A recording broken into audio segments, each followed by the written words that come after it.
All right, Mr. Vantrel, thank you for joining us this afternoon. Thank you for having me. First question, just a little icebreaker. Can you tell us a little bit about yourself and your journey as an educator? Okay, well, I am an alum of Savannah State University, class of 2002. Of course, graduated on May 2002. My wife also graduated from Savannah State University, May 2002. I have been working at Savannah State for, next week will be 19 years. So I did 8+ years for TRIO programs. I worked for Educational Talent Search, made a smooth transition, stopped working at TRIO on a Friday, and began working as a lead academic coach that following Monday. Both TRIO and it was at that time, it was the Center for Academic Success. They shared the same building in Whiting Hall. All I did is pack my box up, move there to the other side. It was an opportunity, a door that opened for me to be a lead academic coach. It was a new position at that time. Then I was there for about 4 years doing that. Our department went through a major change. It became CSS, Center for Student Success and Retention, and I became an advisor, an academic advisor for about 4 years. And then in 2023, as everything worked out, I became the coordinator for the Center for Academic Recovery Services. So I am the coordinator for the Learning Commons Center. So what fuels your passion for students, for educating the next generation? What fuels your passion? This is not just a job, it's missional work. So it's not just a job to get a paycheck. This is an assignment. I believe God's opened a door for me to do that. And so I don't take it lightly.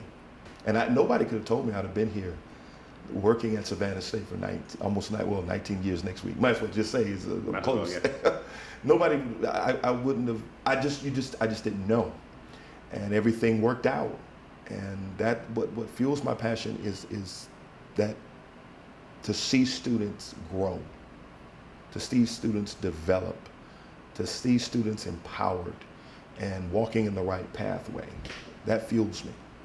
So in regards to students who may not be familiar, what is the main mission and goal for the Learning Commons Center? Through tutoring and academic coaching, we want to teach students how to learn. We want to instill confidence in them.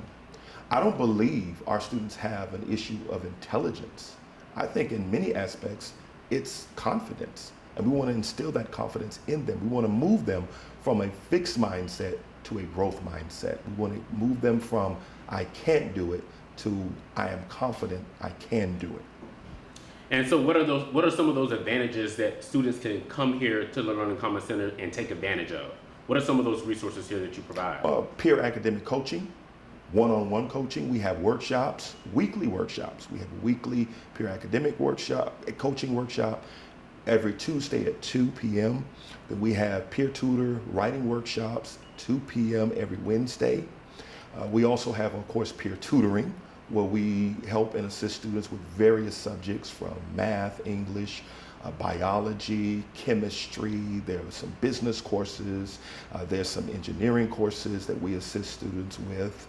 We also have a writing center where there's faculty assistance provided for students, as well as our math learning center, where there are math professors that come and utilize our math learning center and provide assistance for students. What are some subjects or areas that the Learning Commons Center provide most for tutoring? Well, math is one of that's a high demand, those math subjects. You're talking about quantitative reasoning, college algebra, pre-cal, calculus. We've also assisted students with calculus 2. And then, of course, there's a handful of biology classes, of course, English 1101, 1102, and providing writing assistance. So I think those are the courses that, if you're talking about the number of courses, the number's pretty high with those. And why should students see the Learning Commons Center as an important resource here on campus? Because we want to help them. Our goal is to help them walk across that stage. And students are going to be challenges. You know, there are academic challenges, but sometimes they're life challenges. And this is where academic coaching comes in. Because academic coaching is about diagnosing the symptoms. I know you're struggling academically, but why? We don't always want to assume it's because of comprehension. Sometimes it's confidence, and sometimes life. Sometimes it's mismanagement of time. So we want to be sure we want to make sure that we are available to help that student identify their why. Because everyone's why is not the same. You have 2 or 3 students can come in with the same subject. This student is struggling because of comprehension, but this other student is struggling because of confidence. And this other student is struggling because of a lack of discipline. Okay. You mentioned the lack of confidence in some students having the willingness to come into the Learning Commons Center. Mm-hmm. So what advice would you give students who may be hesitant to come in here, seek academic support? It depends on how they perceive help. Mm-hmm. See, some people, they perceive help in a negative way. And there are reasons, but let me talk about one. If you have been a giver most of your life, you don't know how to receive help because you've always been the person to help people. It's better to yell out loud, to cry out loudly, get the lifesaver, and come on board the boat than to drown quietly. And when I mean drowning, I'm talking about drowning in academic expectations, full-time schedule, lack of comprehending a certain subject. You can drown in that. We want to be that lifesaver for students. If a student wanted to become a tutor here at the Mm-hmm. Learning Commons Center, how would they go about doing that? Well, there's always recruitment. So they need to make sure they're checking their emails because some of our students don't check their emails. So if I said, I could, what's so funny, is I can say I'm gonna give students $1 million. If they don't check their emails, they'll say, well, they'll probably call me or email me later and say, do you still have that $1 million? So you have to check your emails. It depends on the subject, because if there's a certain subject that I need, then I'm going to recruit specifically for that subject. A student would need to have at least a 3.0 or above, must be proficient in various subjects, to assist that student. Of course, they need to work a minimum of 13 hours, but they can work a maximum of 19 hours a week. And how do you train and prepare tutors to effectively support their peers here on campus? Well, both our tutors and academic coaches, I have weekly meetings, okay? I believe in meeting weekly. One of the things that we have done, and we're going to do this semester, is we have book reviews. So there are certain assigned readings that they have. For example, the peer tutors have a book that specifically addresses tutoring. But the coaches will have a book. For example, one of the books we're using is called Unwired. It talks about how technology affects us. Because from a coaching perspective, we need to, I believe coaches need to be abreast on that and updated on the negative effects of technology and how to manage it versus mismanaging it. So we actually address certain chapters on a weekly basis. We've done something previously. It was a book called Unreasonable Hospitality. We talked about customer service. I really believe in strong student-friendly service. Nothing is worse than customer service. And our students, regardless of what we want to think, are customers. They're enrolled in this university. And so there are expectations that they have. And so we want to make sure that we're there to assist them. So one of the trainings is how the right approach when students need help. Let me give you an example. If you have poor student-friendly service, you already mentioned it. It was a question you asked me about students who may be reluctant to receive help or to come here and receive the services. Well, if that student had to talk his or herself into coming to the center, but they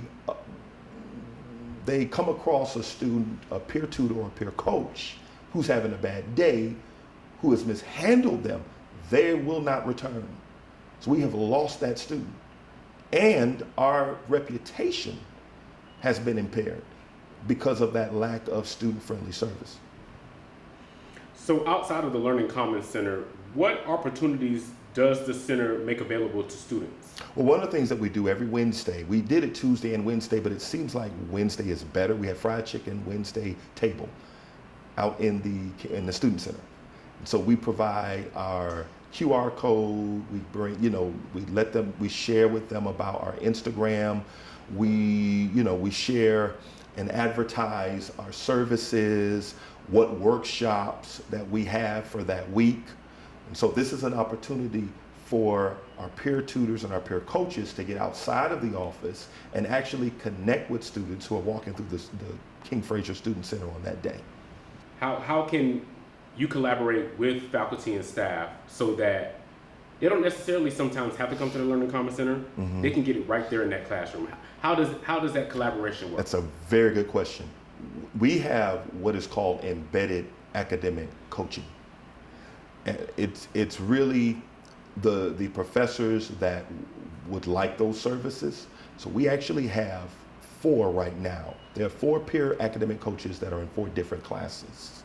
They go in those classes. They're available just in case a professor gives them an opportunity to share from a peer perspective, especially being an upperclassman.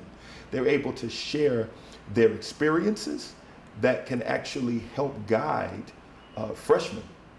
So they're seeing someone that's a student, but they're of course in a greater level, in a greater higher classification that they can relate to. So we actually have that, and so that helps. Another thing that has helped us is that there have been some freshman classes that we were able to facilitate some presentations, letting them know about the services that we provide. So I sent a tutor, a peer tutor, and a peer coach to represent the Learning Commons Center in those classes. Now, are there any upcoming events, workshops, or programs students should know about? Yes, today. Today. We have our peer academic coaches are hosting a workshop called Academic Vision Board at 2 p.m. And then our peer tutors are hosting a writing workshop tomorrow about resumes, which is very timely, by the way. Looking to the future, where do you see the Learning Commons Center in the next 5 years making an impact here on campus? Being the place, being a hub, being a micro version of a student center, where students are coming not just for tutorial services, not just for peer academic coaching services, but also just coming to unwind, to just recharge, just a place that they want to be, they want to hang out. Of course, it's going to be beneficial for them, not just academically, but of course mentally, just having that mental break and that emotional recharge that they need. So I want this to be a micro version of a student center. You've been invested for a long time, not only in Savannah State, but as an educator, as in educating the youth. So what services or opportunities would you like to introduce in the future that will make a meaningful impact here on campus? I have a strong passion for leadership development, because I believe leadership, it starts from the inside out. And leadership, and I got this from the late great Dr. Miles Monroe, is not a position, it's more a disposition than a position. If you lack the leadership attitude and you have a position, more than likely you're going to abuse the position because you lack the disposition. So I want to actually do more with leadership development and partnering with other people, like they're exceptional staff that work out here, and faculty that work out here, like Professor Frank Mendelson, Mr. Shed Dawson, and others. But just that leadership component is essential, because our world is becoming faster and faster, and we must make sure that our students are adequately prepared for the world that is changing, and it almost feels like it's changing not just from year to year, but from week to week. We want to make sure that they're prepared for that. Last question that I have, and then I'll send it to you. How does your faith play a part in the work that you do here on this earth? How does your faith play a part in that? My faith plays a part in this because I'm here on a purpose. I'm here on purpose. And God has me here. I'll tell anybody, I thought 2023 was it. I was ready to ride off in the sunset. And God, in His way, let me know you're not finished. And I realize now, even sitting here in this interview, why? He said, no, you're not finished. That drives me. So even when it gets challenging, that's who I lean on. Because it's a reminder I'm supposed to be here. And because I'm here, there is a grace. Grace does not mean it never gets tough. Grace sustains you when it gets tough, when it gets challenging, when you have those moments. It's the grace that empowers you to continue to push past the challenge and look beyond the challenge and look to the vision that God has shown you. Is there anything else you would like to add, you feel like we missed out on, that you want to highlight? There's some things that I've emphasized to the peer tutors and coaches here. And it's it really helps our Learning Commons Center run. We have a vision, we have values, and we have a system. Our vision is to learn, grow, and launch. However, it's our values that protect our vision. That's CITE, C-I-T-E. That's communication, integrity, teamwork, and excellence. And then our systems sustain our vision. So values, your vision inspires, your values protect, your systems sustain. I want to thank you for talking to Tiger 41. Thank you.